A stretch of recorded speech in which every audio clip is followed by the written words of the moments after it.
What is up, budgeting family and friends? My name is Sharia. This is the Sharia Mac channel, where I am documenting my six-figure debt-free journey as an entrepreneurial licensed clinical social worker with a virtual private practice, along with my husband, who is a welder / maintenance man.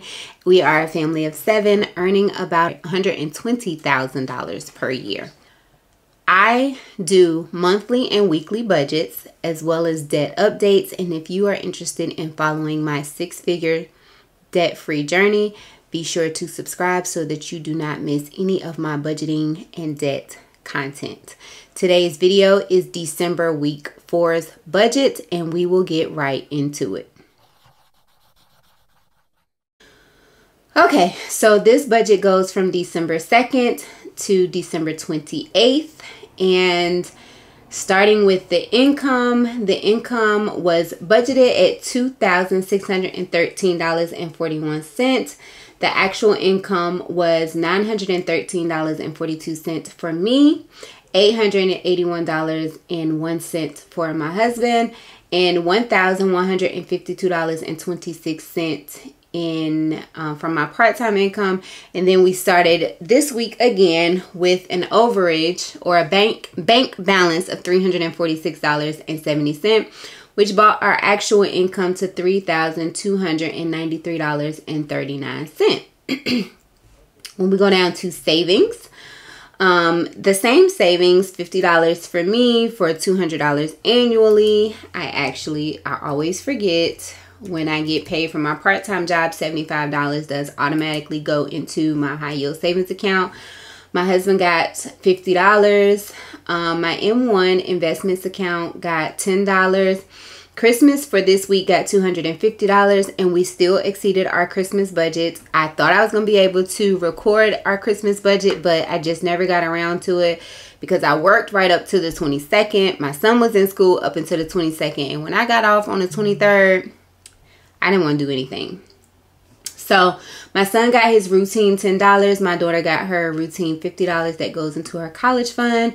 The budgeted savings was $420. The actual savings was $495. We go over to bills. This week we had to pay Wells Fargo home mortgage, which we pay weekly anyway.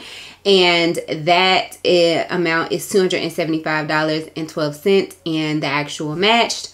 Honda Financial at $250.20, and the actual matched that. And actually, this payment was applied only to principal, so that was good. Our electric bill is budgeted at $330, and the actual will match that because we do budget billing and it's the same every month. Netflix came out at $16.54. Geico insurance is actually supposed to be drafted on the 29th, and it has not come out yet, so that's up here, but it didn't. Sometimes it's finicky. So, and then my bonus son's weekly child support of $100. So our budgeted bills were $1,493.97, but our actual bills came out to $971.78. For groceries, we budgeted $135. We only spent $49.38. For gas, we budgeted $120, and we only spent $110.42.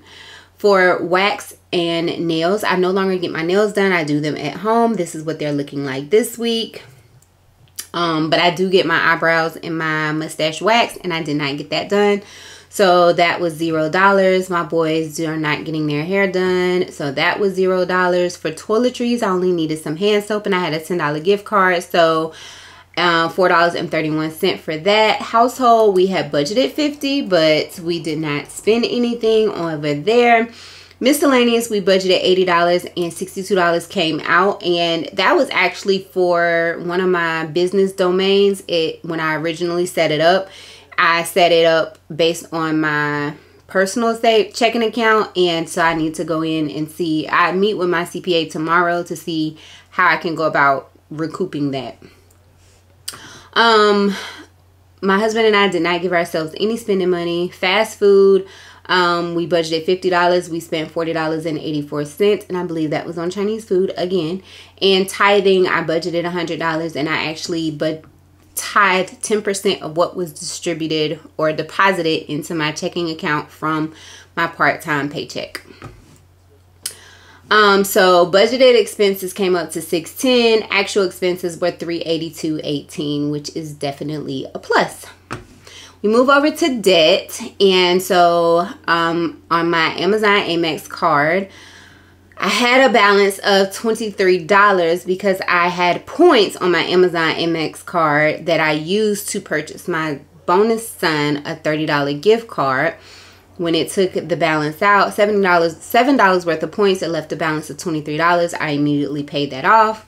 Ulta, I spent $94.45 for Christmas gifts, again over budget, and I paid that off.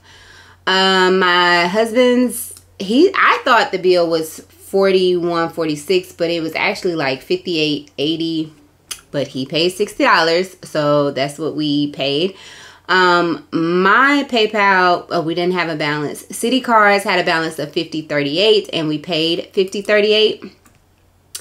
And then Best Buy did not have a balance, but I paid for $26.99. If you follow me over on Instagram, you see that I used my Best Buy card to get my daughter's Apple headphones, and with the goal to pay that off as soon as I got paid from my part-time job.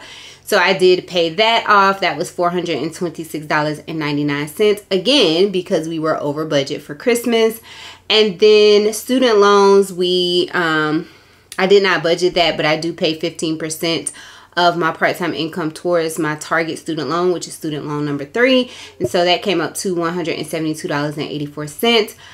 Debt budgeted was $150.38, but we actually paid $1,207.56. So we go up to the budgeted versus the actual and the breakdown. And so you can see the budgeted income was $2,613.41, whereas the actual was $3,293.29. The savings was budgeted at $420, but the actual was $495. Bills was budgeted at $1,493.97, but the actual was $971.78. Expenses were budgeted at $610, and they actually came in at $382.18. And debt was budgeted at $150.38, but we actually attributed $1,207.56 towards debt. And we have a remaining balance of $236.87. But like I said, if the Geico insurance had actually come out, we would have been overdrawn, but it did not. So that is a plus. This is week number 3 of not being overdrawn, and that is good to see. So that we go over to the breakdown. I always forget. So when we move over to the breakdown, we see that 16.2% went toward of our income for this week went towards savings. 31.8% of our income this week went towards bills. 12.5% of our weekly income went towards expenses, and 39.5% went towards debt. So again, also exciting to see. That concludes the December week for us budget. I will be doing December budget closeout as well as my December debt dashboard and my 2024 goals, my January budget, and my January week 1 budget. All of those will be coming up soon. The only takeaway I have specifically, and it's more of a monthly takeaway or maybe an annual takeaway because it's specifically about our Christmas budget. I definitely think I under budgeted because originally I do have automatic drafts into a Christmas fund, but it was halfway through the year before we decided that we were going to combine our income and, you know, all of the things. And so I don't think I had an adequate number of what we would be spending as a family together for Christmas. So I have increased my I've increased the Christmas 2024 budget from $1,200. I've actually doubled it from $1,200 to $2,500. And if we don't end up spending that amount, which I'm hoping we don't, that will go towards debt, whatever debt we are still paying at that moment. So that is my only reflection. I've already set that up and changed the automatic savings amounts to reflect that so that we have that saved.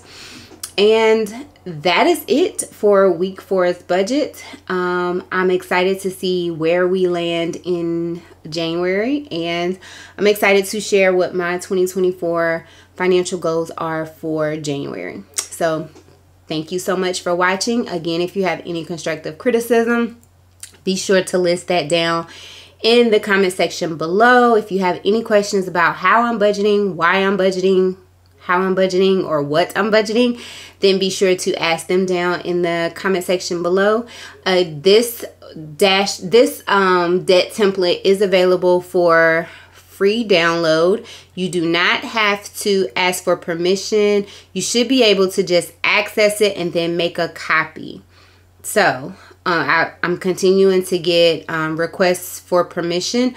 I don't own this, so it shouldn't be something that you have to do. If you do, if you could just send me an email message, that would be great, or a comment that it is requiring you to ask for permission, and I will go in and fix that. The one with the debt dashboard will be available for sale starting January. Although I have purchased a new template that I will be sharing in my 2024 budgeting. So that is it for December week 4's budget. Thank you so very much for watching. If you have not already subscribed, please consider subscribing to follow a family of 7 with an average salary pay off extraordinary debt, so that you won't miss a video. Bye for now.